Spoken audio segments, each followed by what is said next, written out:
Ryan, you've had quite a lot going on in this off-season, but this is perhaps does top the lot. How does it feel to join the leadership team for 2024? Yeah, obviously, proud moment for me and my family. I think what the biggest achievement would be was obviously being able to learn from Sneyd and Cal. I think I've got two people above me there who I can learn a lot off. I think the way Cal has been his career, he's definitely the best player I've ever played with. Just the way he handles himself and carries himself in such a manner which is exemplary. And I think that's the most exciting thing for me, is learning off them two. I think what Sneyd brings naturally, I don't think he's a massive talker in terms of speeches or motivation, but leads by his actions, and when he talks we all listen. So there's a lot of learning for me to do in this role. I think from last year it was a good stepping stone into this role. It's something I enjoy. I like the responsibility of it. I think from my point of view I like the culture building. I think we've got a lot of young players in our team who I kind of want to help and improve and get better, and I like that role. So ultimately there's a lot of improvement in this team, and me being part of that leadership group is pretty exciting to get stuck into. And to have one of your closest friends and colleagues in roles present that to you in pre-season as well, can you cast your mind back to that moment and just describe the emotions? He didn't tell me until he told the team. We had like our first pre-season meeting, and he explained, obviously, yeah, Cal couldn't step up and speak a few words, obviously he's captain, then Sneyd, obviously vice captain from last year. He said we've got another vice captain in Ryan, so put me on the spot massively. So normally I like to plan what I'm going to say, but I didn't have a chance to. So yeah, I think especially coming from him, I think I've said it a few times, we've got the best coach in the competition. So when he speaks or awards things, it definitely holds a massive value. I know obviously we're close as friends, but as a coach and player, when someone like that stature gives you a responsibility, for one, it gives you confidence, and it's just an admiration of what he's done in his coaching career, and the trust he gives me is massive. I think throughout my career I've struggled with that, with coaches and them not being able to trust me in certain situations, but to have the utmost trust from him is a massive accolade. So I think what he does use is me to present his game plan and his tactics and his technical stuff. He uses me to deliver that to the team, and like I said before, there's different ways of leadership, but if I can fulfil his message to the group in the way he wants it to be delivered, yeah, I think he always says, doesn't he, it's more powerful coming from a player, and I like being that guy for him.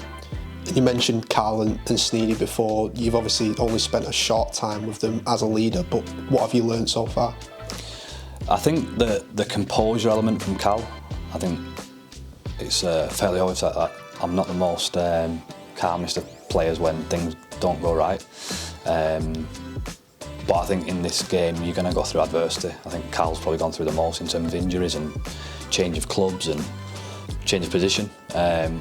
But just the way he handles it, and he never gets too emotional. And when he speaks with clarity. I think you can get real emotional and real ratty and impulsive when you're in a captain's type role. But he never does that. I think Sneyd is more in the game. When the game gets tough and people don't want the ball, he's the one player who wants it. I think when it's 18-all, he wants the ball. He wants to be the match winner. And I've never really played with anyone like that. I think when the game's tough and people just kind of put their head down and just kind of slow the game down and just want to play the ball, he wants to win the game. I think there's a big difference.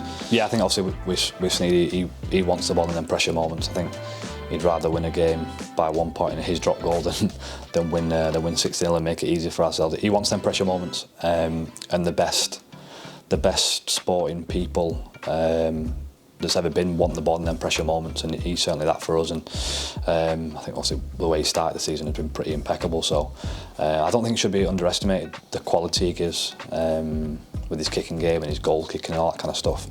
He's an invaluable member to our team, but what he says on the field holds value. So probably a bit of a mixture of both. I don't know what type of leader I am yet. It's something I want to work on. I think there's things I need to improve massively from a leadership point of view. But I'd like to think I'm under two very good examples of them.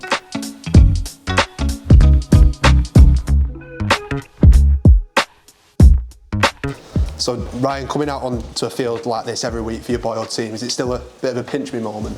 Yeah, definitely. I think obviously it's all you've ever dreamed of, isn't it, as a Salford fan? So I understand how lucky I am as well. I think that's the main thing, is that I appreciate it means a lot for my family. I think that's the proudest bit, is obviously seeing my family in these seats here.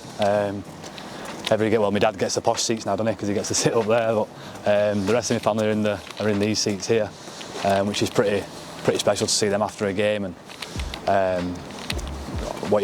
all I ever dreamed of. I think playing for Salford, I think I said it before, was my dream. You can have dreams as a young boy to be a lot of things, but mine was to play for Salford, and fortunately that one came true. And if that's pinched me, to hear that chant, to see the flags with your face on it, you always say to me that it's bizarre. Has it got any easier to process with the years? No, it's weird, isn't it? I think you don't really account for that, do you, when you're a young kid? But when you see it and hear it, it never gets old, never gets boring. I think seeing fans with my shirt, with my name on the back of the shirt is pretty mad. When I've been at other teams and I see it's not really had the same effect, whereas being at this club, it certainly means way more. It'll never get old, and hopefully I'm at this club for a long time to come, and I have a passion in making sure this club is great and gets bigger and better with every year, and it's something what I'm really committed to. So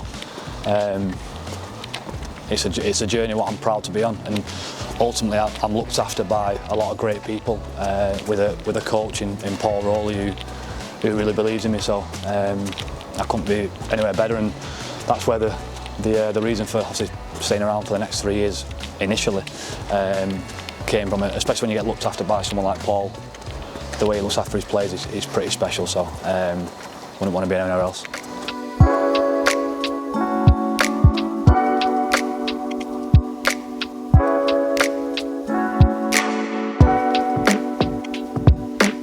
You must have stood around this place a few times in your youth, should we say. Could you have ever imagined the position you'd be in, starting every week for the team you're just a supporter of? No, especially obviously the deeper you go into your career, you never think it's going to quite happen. Again, even stood here is pretty strange, and obviously standing here as a fan, and you know what, I miss it. I do miss them days as a fan, because there's no worries, there's no pressure about game plan, is there, or tactics, so or someone trying to belt your head off. So I think these are the days I do miss, obviously supporting Salford.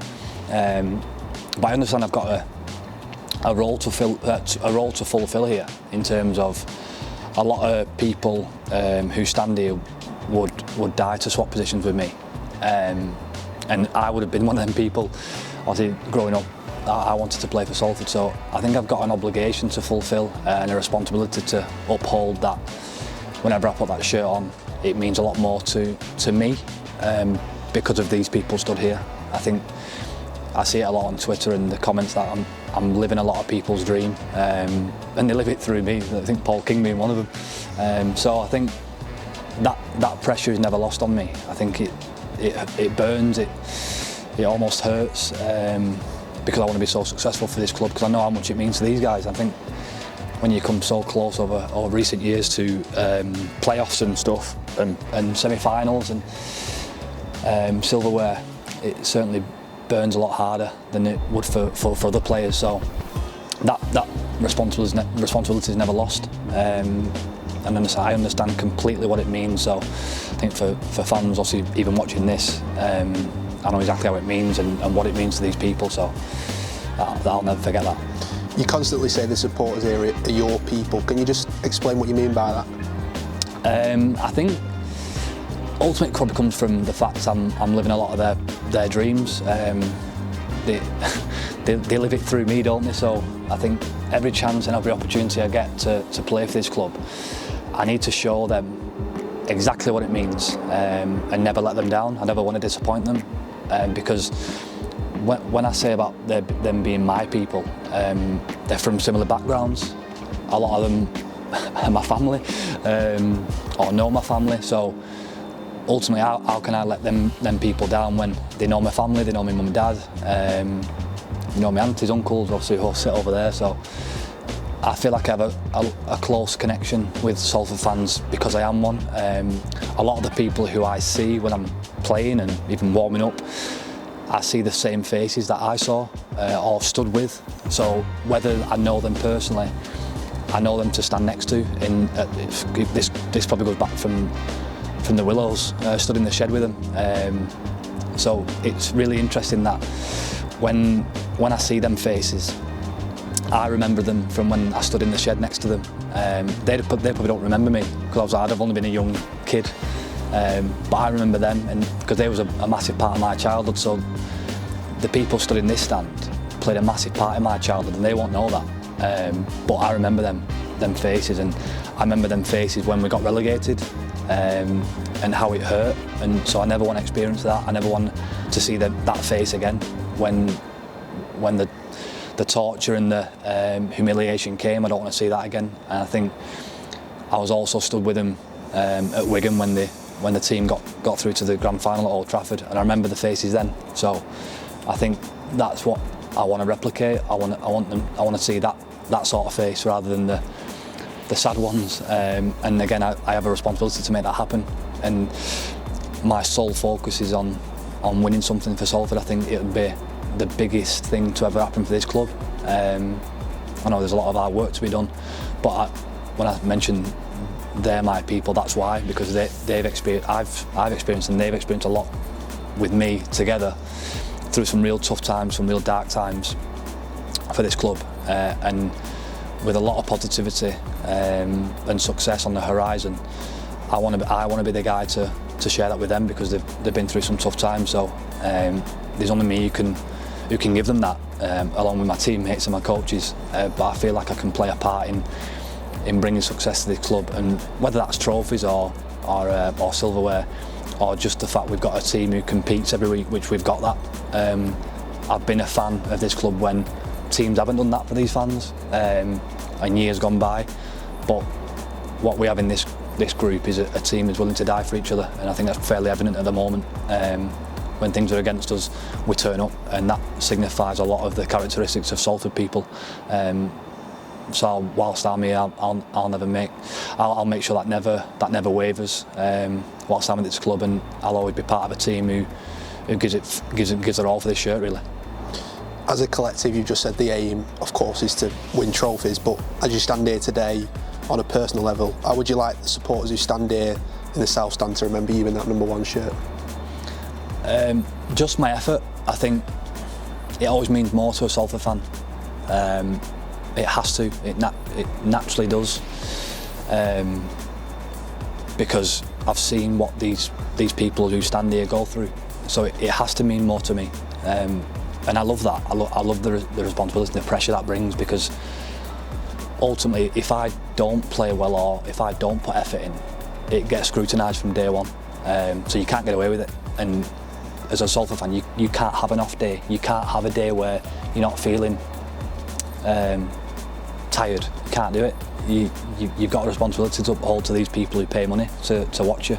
And I know what's expected of a Salford player, because I was a Salford fan. So I see it, I feel it. So I think that the memory of whether it's easy because you want to be the most skillful or fastest or score the most tries, but I just think when I leave this club and stop playing for this club, I think if every fan said he left his heart out there every single time he played, that's a real success story for me, because I don't want anyone from this stand especially to question my commitment, and I think it's fair to say that question's probably never been asked, because playing for this club means more to me than anything, and I'm certainly sure that it shows week in, week out, because I'll make mistakes, I'll get things wrong, but it'll never be through lack of effort.